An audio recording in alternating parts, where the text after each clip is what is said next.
This is the world's first 8-paddle PS5 controller, and today, I'm trying it. Now, to understand why this even exists, all we have to do is take a look at modern games. It seems like every update brings a new advanced mechanic that you need more and more buttons for. But for us controller players, we're out of buttons, especially ones that you can easily press. So this is called the Ocho Pro, and it claims to solve this issue. So let's take a look at these features. So obviously, it comes in this sleek looking case with their logo on it, and then I completely custom designed mine. So I went with this like matte orange color on the shell, the trim, and the touchpad. I went for all white on the sticks, buttons, and even the bumpers and triggers. You can kind of already see this blue back attachment peeking through, but we'll get to that in a little bit, because the front of this controller actually has quite a bit of features, including Hall effect joysticks. Now, you might have heard of these before, but they're just starting to get introduced into PS5 controllers. And this is gonna get nerdy for a second, but here's why this is such a big deal. Basically, on 99% of the controllers out there, standard joysticks use potentiometers to read the input location through the X and Y axis. But the issue with this is that over time, these potentiometers wear down from dirt, damage, and friction. And this is what causes that dreaded stick drift your controller can get. So to try to combat stick drift, Hall effect joysticks are using magnetic signals to track the joystick location. So basically, instead of there actually being a physical connection in the joystick where dirt and debris can get stuck, Hall effect joysticks use magnets, therefore they're not actually touching, so even if dirt and debris does get in, it won't do anything. Now, the Ocho Pro is not the first controller to do this, but not many PS5 controllers have this feature. And what they've done here is actually added a feature to calibrate your joysticks yourself. So popping off the trim here will reveal this little piece, and essentially you can recalibrate the dead zones as well as the center point just with this little piece of flex. So in the event you still do get stick drift even with Hall effect sticks, you might be able to fix it just with this. So that is two pretty solid measures to try to fix stick drift. Now, the next feature we have are tactical face buttons. If you've never used these, it's kind of hard to explain how nice they feel. On your standard controller, pushing down the buttons feels sort of mushy because it's a membrane backing. But what tactical buttons do is basically replace that normal squishy feeling press with a mouse-like click. So you guys should be able to hear this. And not only does this make clicking the buttons feel way cooler, but it's also faster as well. Now, sticking with the theme of mouse clicks, we get to the bumpers and triggers, which are both, of course, mouse clicks. So this is the furthest the trigger goes down, and this actually feels like a mouse click. So once again, on your normal controller, the trigger is going to go all the way down and once again have this sort of mushy feel to it. Same thing with the bumper. So what mouse click triggers, or they call them tactical triggers, allow you to do is basically react way faster. These are usually ideal for like battle royale or FPS games where you need the fastest possible reaction time. But of course, it's not going to work for like a racing game where you need the full dynamic press of the trigger. So personally, I always get them because I only play FPS in battle royale games. But that is something to take into account. So we haven't gotten to the back of the controller yet, but so far, everything on this controller feels like it was built very nice. All the triggers are super tight. The button presses obviously feel great with that tactical press. And now we move on to the 8 remappable buttons on the back and top of the controller. This looks insane. So you have the company's logo, Get a Grip Gaming, right there engraved into this back attachment. And the one extra accessory you get with this controller are interchangeable button caps for these buttons. You get 8 domed and 8 concave, and you can mix and match them based on your finger's specific preferences. In their notes, they say that most people like the concave button caps for the 6 rear buttons, and then the domed button caps for the top 2. So obviously, I could put them on however I wanted to, but let's just go with their suggestion. And just like that, they're all on, and that really makes them stand out. Now, the reason for putting 8 remappable back buttons on this controller is so you can remap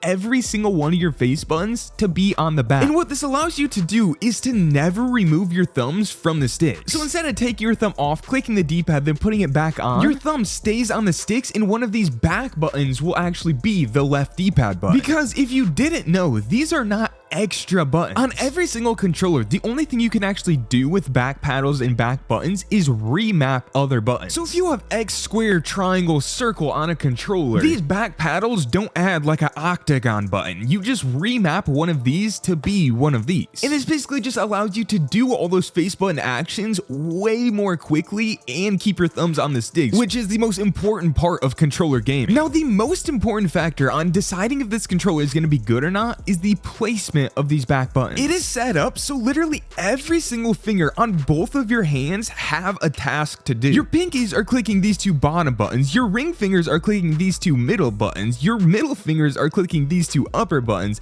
and your index fingers are clicking these two top buttons. And then obviously your thumbs are responsible for the sticks. Now initially picking up this controller and placing all my fingers in these positions, it obviously feels a little awkward because I've never done it, but I feel like it's something that I'll be able to get used to. I'll be actually testing that in game later in this video. But it feels like the optimal grip isn't the normal way where you just smother your controller. Because typically on a normal controller, you're gonna pick it up and you're gonna grip it pretty tightly. Your fingers are gonna wrap all the way around almost to the front of the controller and you're gonna kind of hold it like this. However, if you do that with this controller, it kind of feels awkward and it doesn't really feel like you'd be able to click the buttons very efficiently. So therefore, you kind of have to switch up your grip to place your fingertips on all the buttons. And again, this feels a little awkward at first, but I still feel in control. And I think I'm actually gonna be able to get used to it. So we're gonna go try it in game soon. However, first, I've been talking about all of the cool features that this controller has. Now let's talk about what, in my opinion, is lacking from it. And first on that list is it doesn't have interchangeable thumbsticks. On basically every single controller I can think of, including even cheaper ones, you can pop off the thumbsticks and replace them. Or at the very least, you can pop off the tip of the thumbstick and replace it with a longer or shorter stick and change up the style of the cap. Now this very well could be because they use Hall effect joysticks. Maybe that's preventing it, but I don't see why they couldn't use different stick caps. Because personally, on every single controller I use a taller right stick. So if I wanted that feature here, sure, I could go out and buy a Control Freak and just stick it on and be perfectly fine. But we're talking about a controller that when fully customized like I have here is around $380. Now obviously I decked mine out with every possible feature, including custom colors and everything. But with that much money going into a controller, I feel like I should be able to change out the size of the stick without getting another accessory. The next feature I feel like it's lacking is a grip of some sort. Now obviously slapping a grip onto here would sort of ruin the aesthetic, but if there was some way to get a grip to go from the buttons around to at least the side or even front of the controller, I'd love that. How most pro controllers are doing it these days is they basically have a built-in rubber textured grip that wraps around from basically where the paddles are until the side of the controller. Now having this big attachment here makes that harder to do, but it is something that I would like to see at some point, especially once again when you're paying almost $400 for a controller. And the last thing that I think is lacking is a charging cable. So a quick overview before I go jump into a game. Build quality feels great. I think I'm gonna be able to get used to these back buttons. Hall effect joysticks are really cool, but lacking in the no interchangeable joystick, lacking in the braided cable, and lacking in the no grip. And now here I am in creative, really just trying to get used to this. So my very first initial feel, just while kind of building around right here, is that these back buttons feel almost like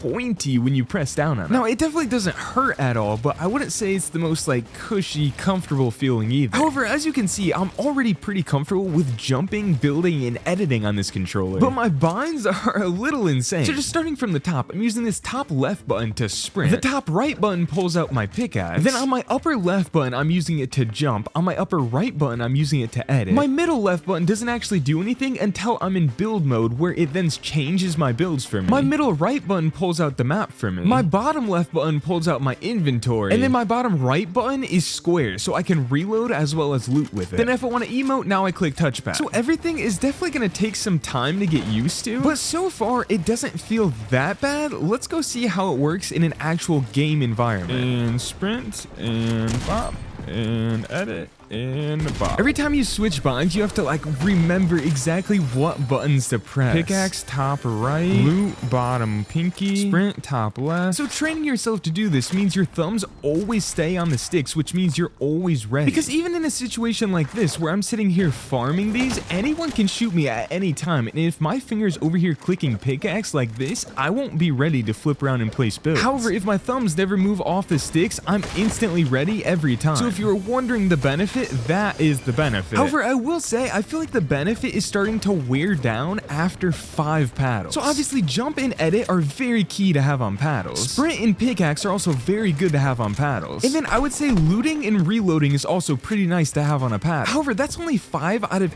8 total buttons. So these other buttons that I'm using to like switch out my mats, I'm using one for inventory, and then the other one is set on my map. These are like not very useful. You could even probably argue that all they do is get in the way of the more important buttons. So while this concept is cool, I think the maximum back buttons you'd want is 6. But at least in my opinion, these other ones just aren't very useful. Now, like I've been saying, the overall build quality on this controller is super nice.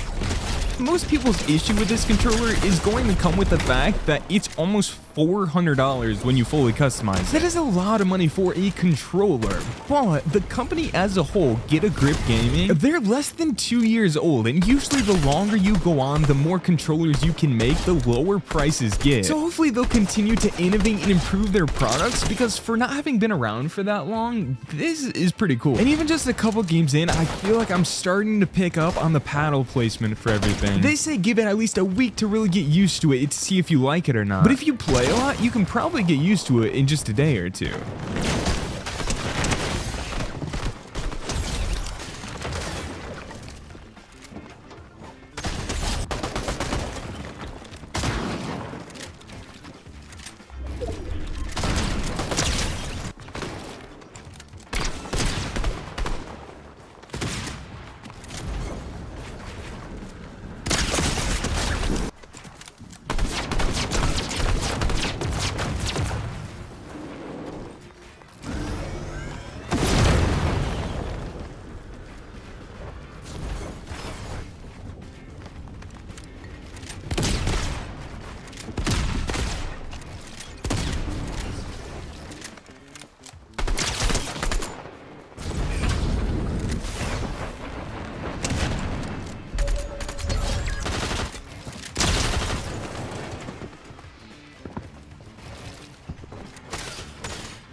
Bang, let's go. Like I said, just a couple games in, I'm really getting used to it. Let me know what you guys think of it in the comments below, and thanks so much for watching.